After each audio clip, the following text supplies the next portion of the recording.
New unboxing here for you today. It is the Jumper EZBook 2. So it's not actually a tablet, it's an Ultrabook. Well, you could call it a laptop. Don't know whether you could really classify that as an Ultrabook because I think Ultrabooks have to have SSDs in them, don't they? Anyway, this one here has interested me because unlike the other laptops you see, notebooks you see from China, this one has a 1080p screen and 4 gigabytes of RAM. I got this one here from gearbest.com. And it only took about 5 days or so to come out of China, which was quite quick. DHL postage, had to pay tax on it, of course. I always do. Okay, it's nicely boxed up. Double boxed.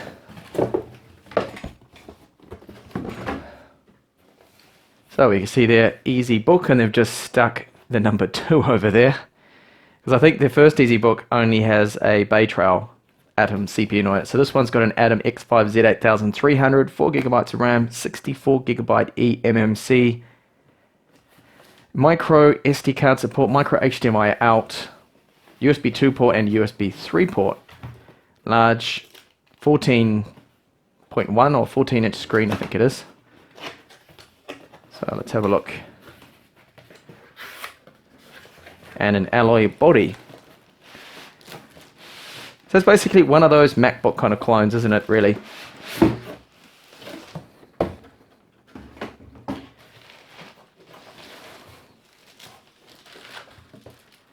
Okay, I'll just put that there for a second. Have a look what is in this box. So there is our power supply. Now that is rated at 12 volts, 3 amps, so that's given us a lot of power. Now there's a 10,000 milliamp hour battery in this. There's a user manual and sealing label if damaged. Okay, that's interesting.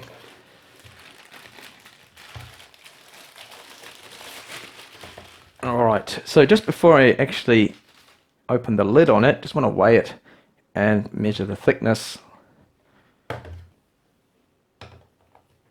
So the weight is 1.43 kilos there. Not too bad. And have a look at the thickness of it. So I think this is probably about the thickest point here. That is 18 millimeters. There you go. So a nice large keyboard on there. There is a screen protector already on the screen, and it looks to be, well, it's definitely, yes, a glossy screen. And there's the keyboard. So have a look. It's got quite a bit of flex to it. To see what that's like to type on. Yes, a lot of bounce and flex. The price range is kind of to be expected. Nice large trackpad. This top here is plastic, although it looks like it is made out of an alloy. It isn't. The bottom also looks to be plastic. So the only alloy that's used is the lid, by the looks of that. Yes, only just the lid there. So we've got a webcam at the front. I think that is 2 megapixels. And along on the right side here is a USB 2 port. This is our 3.5mm headphone jack. And you see on the back it's a Jumper logo, which will light up because of the backlight from the screen there, the 1080p screen. And on the right hand side, micro SD card slot, mini HDMI out, sorry. And this should be a USB 3 port, and there is the charging plug there, and that little dot there would be just a status LED. So let's see if it powers up. Hopefully there is enough charge in the battery. Okay, yes, there is. So a couple of status LEDs, Jumper logo. The build, the feel of it is a little cheap feeling, definitely very plasticky. I guess that's going to help keep the weight of it down. Let's have a look at the screen there. Doesn't actually seem too bad, the 1080p panel. I can see a little bit of light leakage just coming out the side along here.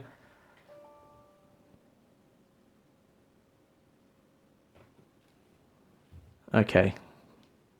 So everything looks rather large on there. They must have about 150% scaling.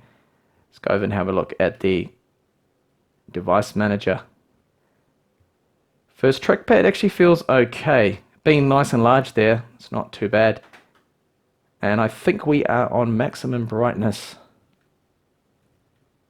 Yes, maximum brightness there. Seems quite bright. I will measure that in my review, which I'll have later on up and coming. So the network adapter, we have a Broadcom wireless in, disk drive, hopefully not a B-Win. Oh, it is one. Okay, generic N card. That normally means they have a little bit slower writes than the likes of the Toshibas, the Samsung drives. Now just quickly look and see how much free space. Now this isn't a touch screen at all, so I have to remember not to touch it. I'm so used to tablets. So we've got 42.1 gigabytes free on the drive.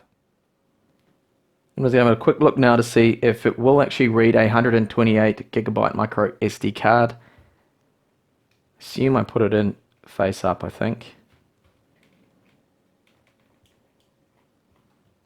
Okay, that is formatted to FAT32.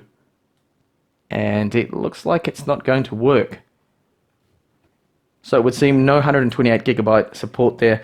I'm just going to try 64-bit. Another Samsung card this time, an Evo one. Sorry, 16 gigabyte that I have lying around. This should definitely work.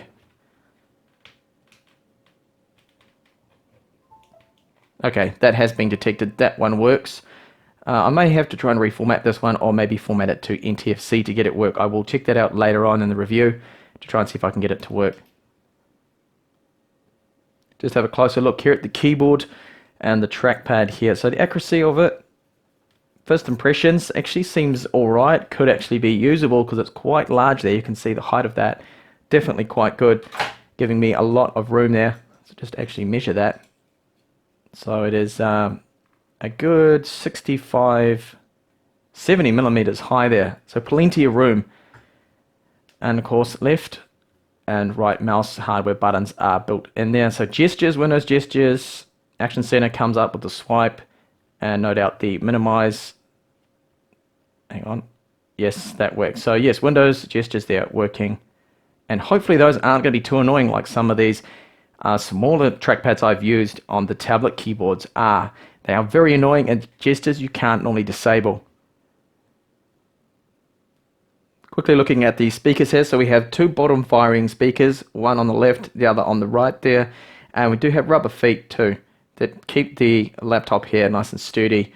This is all plastic, and I can see already there's looks like a couple of, or maybe it's just dirt, a couple of scratches on there, so it'll probably be very easy to scratch the paint job on that. So I'm just going to play a quick track. Oh, by the way, the screen goes back quite far, about there, and chances of it tipping over, well, it does raise the front of the keyboard off a little. You see there, it can go quite a bit back. So I'll just check out a clip here now. Oh, I'm touching the screen like a tablet, look at that.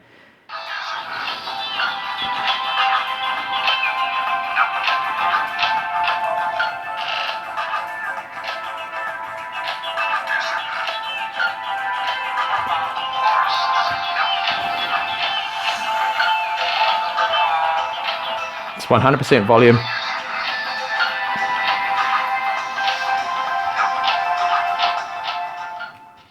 Okay, speakers there, they're okay. I've definitely heard a lot better, but I'd rate them as average. There's a tiny, tiny hint of bass there, but not much at all. I guess they'll do the job for movies and things like that. So I connected up my wireless connection, and you can see that Windows 10 activated. No problem with that, which is good to see. Now this little funny thing here, little arrows, that's just something on the screen protector there that I haven't pulled off yet. And I'll just show you the information here on Windows 10. So you can see there that it's Windows 10 Home, Intel Atom X5Z 8300, 4 gigabytes of RAM, 64 gigabyte operating system, of course, to use that full 4 gigabytes there, and fully activated. Now note that the bezel around here, this is actually just a spray painted silver plastic around here. And there are little rubber feet here to help keep the screen away from the bottom of the keyboard from scratching. Hopefully that won't have any contact, the actual keys, with the screen, which can sometimes happen when it's in a bag. Hopefully you can make this out all right, that the screen actually isn't too bad. Now I mentioned there looked like a little bit of light leakage. Actually, there really isn't that much. There is quite a nice 1080p panel, and this has surprised me. Okay, there's a glossy one. Probably would be better to have one that had a matte finish on it to help cut down reflections and everything like that. But it does look quite good, and I noticed that it's definitely IPS. It's not a TF panel or anything like that, because if you have a look, if you move it around, the colors don't really shift too much, so the viewing angles on it seem quite good there. Now, those that want to know what exact panel they're using, well, under the hardware ID here, I have a CMN0001. I'll have to look that up later in the full review and find out who actually manufactures that, but it seems like a good panel to me.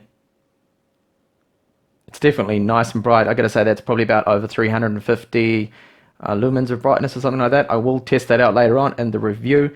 This is just the first hands-on. So I'm just going to test now and see if my 1TB Toshiba hard drive will actually work. Okay, not a good sign. Already I can hear that's clicking over and over, so that doesn't have enough power. That is the USB 2 port, I think. It could actually be the USB 3 port. And have a look now at the other port and see if it's going to actually do the same thing. Hopefully not, because I really like being able to access external hard drives. Okay, this one has come up with a blue light, so that is definitely the USB 3 port. But again, the same problem that I saw on the Jumper EZPad 2. It's not outputting sufficient power to actually be able to power this, so I can't access that. If I go now through to my folders, it's just not showing up. So that is really disappointing to see. And a nice little touch there, they've got the Jumper logo now lit up. Okay, so that is the unboxing and my first impressions of this Jumper EZBook 2 here are overall okay. The keyboard seems okay. There's definitely a lot of bounce and flex in that. Trackpad seems quite usable, quite large. Definitely got a good screen on it. Good viewing angles on it. The brightness definitely is more than sufficient, I think, for indoor use. It's a shame it's a glare panel, but that doesn't really matter. What concerns me now is, of course, the power problem from the USB ports here. Unable to power an external hard drive already gets marks down from me straight away. Hopefully maybe there's a BIOS update that can fix that. Now I will be back with a full review of this particular laptop here, hopefully within about a week or so, probably a week or two, and I will cover everything in detail. I'll do benchmarks, a bit of gaming on it, test out the speed of the eMMC drive on it. It's a 64GB one. So if you are interested, please keep an eye on the playlist there for the Jumper EZBook 2. Thank you for watching this video, and hopefully I will see you soon.